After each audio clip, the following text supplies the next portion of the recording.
Matt Carr, Field Service Manager here at Torn Drive International, and these are the tools you're going to need to change the encoder on our TGL machines.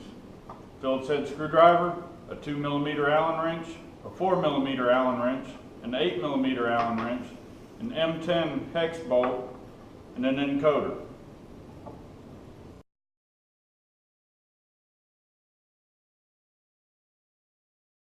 Using the 4mm Allen wrench, remove the cap from the encoder.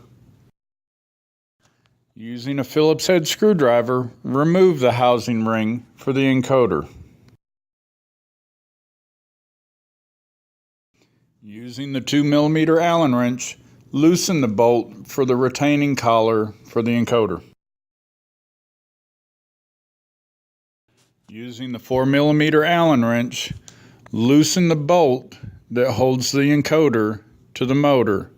Only loosen it about 1.5 turns. With the M10 bolt, thread it into the encoder and use it to back the encoder off of the shaft. When the encoder is loose from the shaft, remove the encoder retaining bolt and then remove the encoder.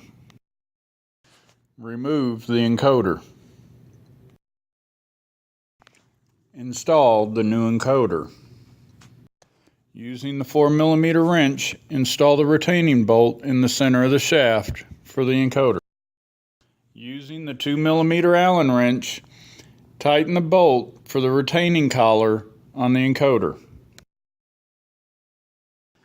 Using the 4mm Allen wrench, install the back cap for the encoder.